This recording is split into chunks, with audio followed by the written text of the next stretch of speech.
Oldtimer was already a very well done, great sounding vintage style compressor for tracks, bus, and mastering. Now they did a multi-band version and it sounds pretty awesome. Let's take a listen.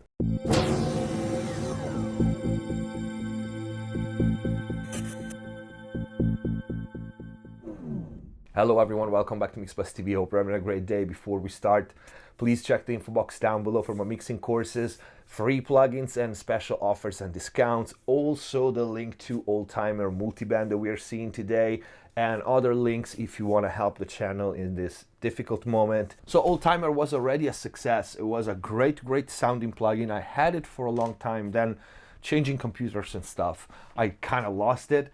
And this is the multiband version.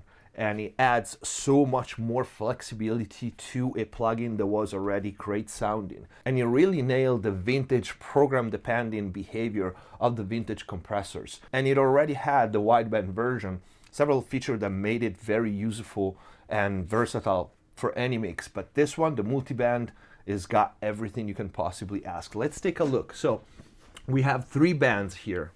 And for each band, we have attack and release, auto, 2 auto settings for release, which usually work very well on PSP plugins, ratio that goes from 1 to 10, gain reduction meter, compression, which is probably our threshold, gain, makeup gain, width. This is very interesting. We got width control on each band, so we can open up the stereo field independently for each band. It reminds me of my Drummer 1976. That is a saturator with multiband widening, and is very useful. You can do very cool tricks with that. Solo mute on off button for all 3 bands, and then the most important controls, the crossovers. When you set a multiband compressor, that's where you have to pay attention to, okay? It's a bit tricky with multiband compression to set up attack and release for each band. Basically, you have to work 3 times as opposed to a wideband compressor. But usually, as a concept, each band does less work, so the result is usually more transparent. But also, on the other hand, you have the crossovers that can create a phase shift in there. But those crossovers, if done well, they can be very musical. The 1973 Drummer comes to mind. So you can use them to your advantage depending on where you set them. So setting the crossover on a multiband compressor is more important than everything else. More important than attack release and fine tune other things, which are still important. Mode, which can be stereo linked, left and right, or mid-side, of course. And then bypass button, blend control for parallel compression on board, output, and balance, left and right, for tilting the stereo image or adjusting the stereo image if it's tilted. Without further ado, let's see how it sounds. The one thing that I remember, and I remember liking it, it was that this compressor could get a really nice crunch without sounding distorted. So let's try it on a vocal first. Hold me like I'm more than just a friend. Give me a memory I can use, and take me by the hand while we do what lovers do. It matters how. Wow, these are the default settings. Do you hear that? Like, especially in this part, when she goes lower. Let me try to, so you can see the waveform. Hold me like I'm more than just a friend. Give me a memory I can use. And then the same bit without. Hold me like I'm more than just a friend. Give me a memory I can use. Wow, that's impressive already. Default settings, are you kidding me? First of all, it compacts the vocals so much, and the sound of it is exactly what I was remembering, that slight crunch that is barely audible, but it adds a lot of harmonics. First 5 seconds, I like this. Hold me like I'm more than just a friend. Give me a memory I can use.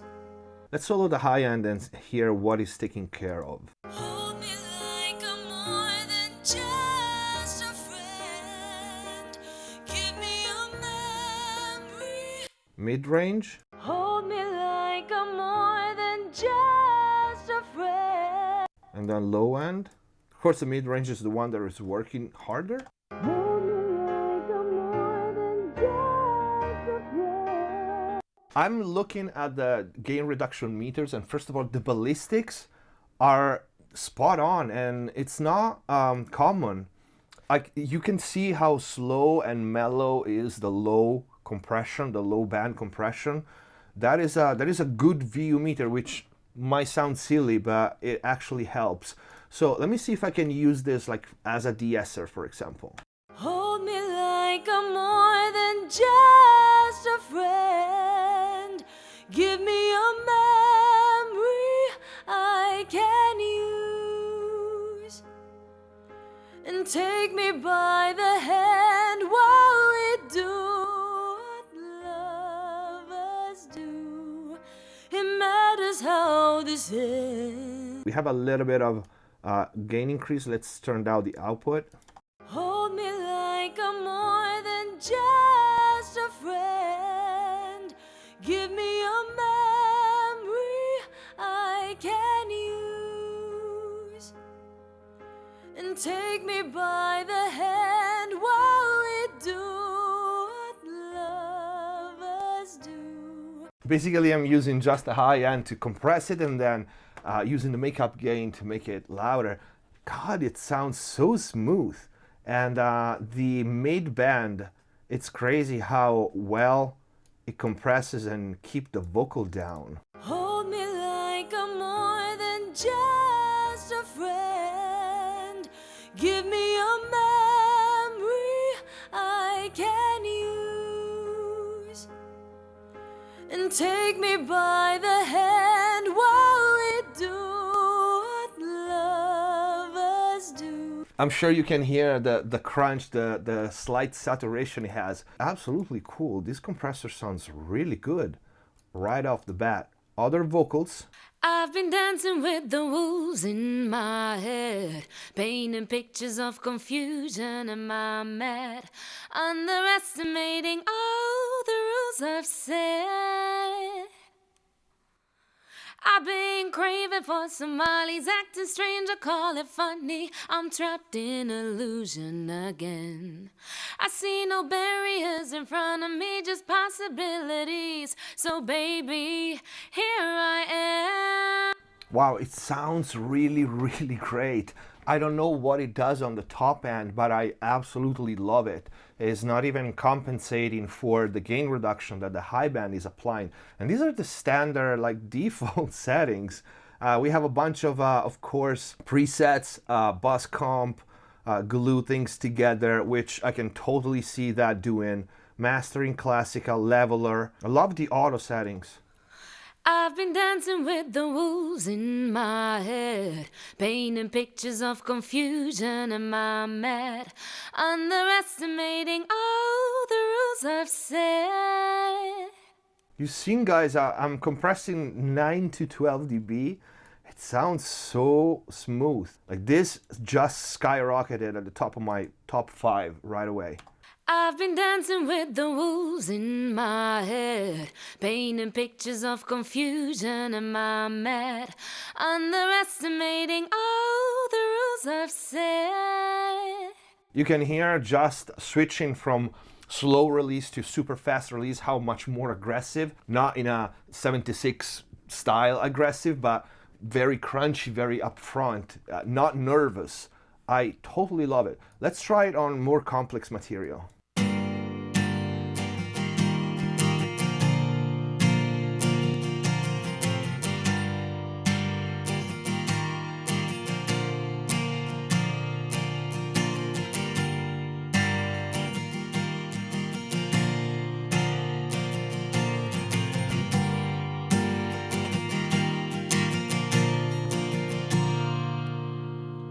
Nice, so nice.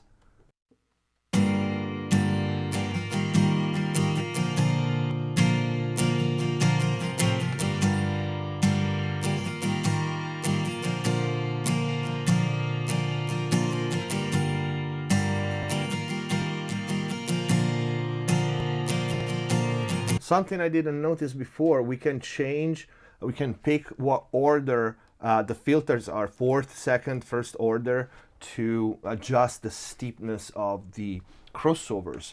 This compressor sounds absolutely great. Let's try something else, like a not very well recorded bass.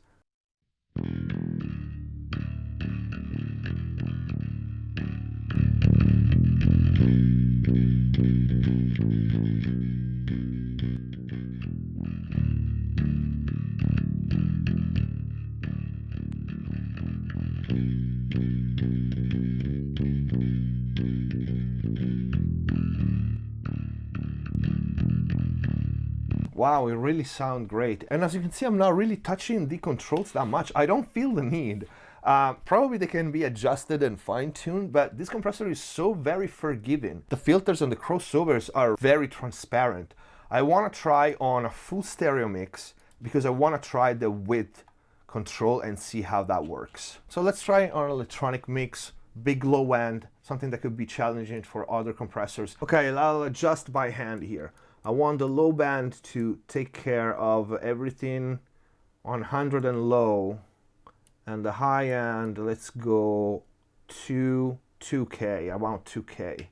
Let's try like this. Let's go back to the default settings and let's lower the threshold to 1.3. Let's see how much we hit the song. And I want to try the width.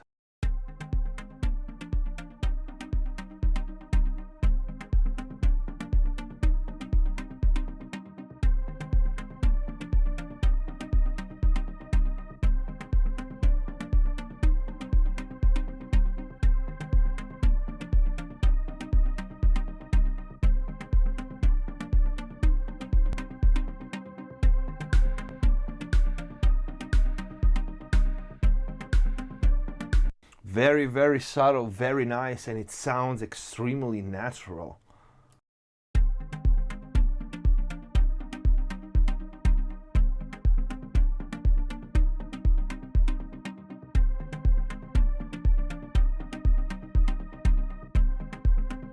Wow, totally love it. Totally love it. This is a mastering beast. This compressor is a mastering beast. The width control is mastering great. Super transparent. There's no filtering going on. There's no phasing going on. And the action of this thing is lovely. The color of it, this subtle saturation that it adds, especially on vocals, I absolutely love it. On what else I can try it? Because now I'm curious.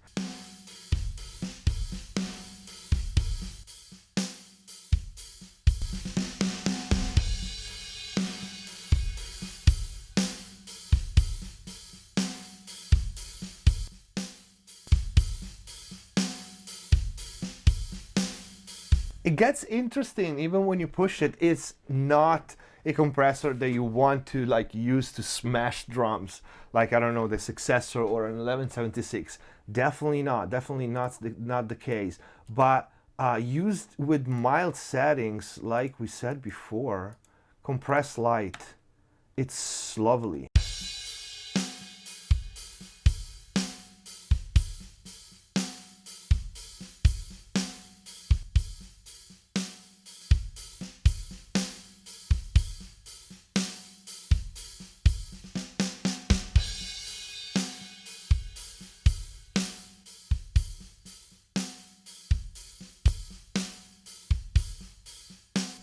Nice. Last one, I want it on this piano.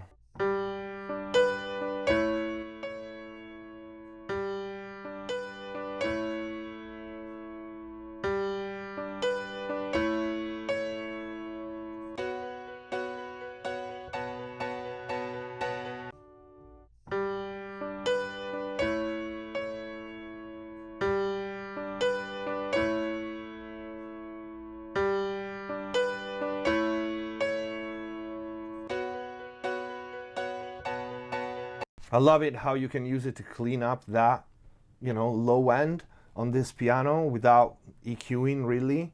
Just setting the low mid frequency here, the crossover around 300, and then compressing without using the makeup gain, just keeping it low.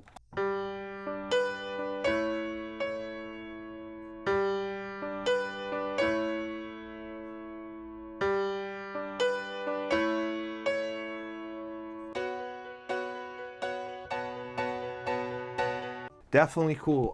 The auto one is a lot slower, acts more like a leveler compared to the auto 2, which seems a little faster, so just keep that in mind. On some tracks, like on the mix was the width, granted that now I was exaggerating, the width was super transparent on single tracks like this, especially when they are in solo. You can kind of hear it. It's a widener, so it will obviously work with phase and stuff, so watch it, but it's absolutely great sounding.